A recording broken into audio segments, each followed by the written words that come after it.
యోహాను వ్రాసిన ప్రకటన గ్రంథము 7వ అధ్యాయము. అటు తరువాత భూమి యొక్క 4 దిక్కులలో 4 దేవదూతలు నిలిచి ఉండి, భూమి మీదనైనను సముద్రము మీదనైనను ఏ చెట్టు మీదనైనను గాలి వీచకుండునట్లు భూమి యొక్క 4 దిక్కుల వాయువులను పట్టుకొని ఉండగా చూచితిని. మరియు సజీవుడగు దేవుని ముద్ర గల వేరొక దూత సూర్యోదయ దిశ నుండి పైకి వచ్చుట చూచితిని. భూమికిని సముద్రమునకును హాని కలుగజేయుటకై అధికారము పొందిన ఆ 4 దూతలతో ఈ దూత, మేము మా దేవుని దాసులను వారి నొసళ్ళ యందు ముద్రించు వరకు భూమికైనను సముద్రముకైనను చెట్లకైనను హాని చేయవద్దని బిగ్గరగా చెప్పెను. మరియు ముద్రింపబడిన వారి లెక్క చెప్పగా వింటిని. ఇశ్రాయేలీల గోత్రములన్నిటిలో ముద్రింపబడిన వారు 144,000 మంది. యూదా గోత్రంలో ముద్రింపబడిన వారు 12,000 మంది. రూబేను గోత్రంలో 12,000 మంది. గాదు గోత్రంలో 12,000 మంది. ఆషేరు గోత్రంలో 12,000 మంది. నఫ్తాలి గోత్రంలో 12,000 మంది. మనస్సే గోత్రంలో 12,000 మంది. షిమ్యోను గోత్రంలో 12,000 మంది. లేవి గోత్రములో 12,000 మంది. ఇస్సాకారు గోత్రములో 12,000 మంది. జెబూలూను గోత్రములో 12,000 మంది. యోషేపు గోత్రములో 12,000 మంది. బెన్యామీను గోత్రంలో 12,000 మంది ముద్రింపబడిరి.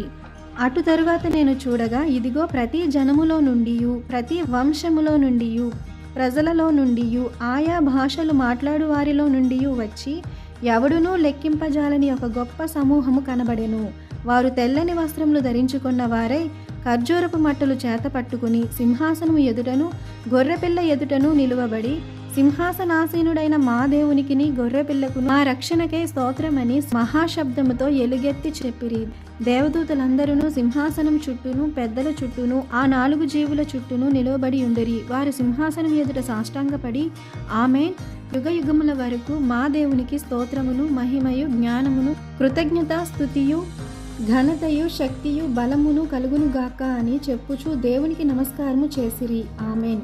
పెద్దలలో ఒకడు, తెల్లని వస్త్రములు ధరించుకొని ఉన్న వీరెవరు, ఎక్కడి నుండి వచ్చిరని నన్ను అడిగెను. అందుకు నేను, అయ్యా, నీకే తెలియననగా అతడు ఈలాగు నాతో చెప్పెను, వీరు మహాశ్రమల నుండి వచ్చిన వారు.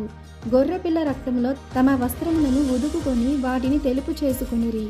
అందువలన వారు దేవుని సింహాసనం ఎదుట ఉండి రాత్రింబగళ్ళు ఆయన ఆలయంలో ఆయనను సేవించుచున్నారు. సింహాసనాసీనుడైన వాడు తానే తన గుడారము వారి మీద కప్పును. వారికి ఇక మీదట ఆకలి అయినను దాహమైనను ఉండదు. సూర్యుని ఎండైనను ఏ వడగాలి అయినను వారికి తగలదు. ఏలయనగా సింహాసన మధ్యమందుండు గొర్రెపిల్ల వారికి కాపరి అయి జీవజలముల బుగ్గల యొద్దకు వారిని నడిపించును. దేవుడే వారి కన్నుల నుండి ప్రతి బాష్ప బిందువును తుడిచివేయును.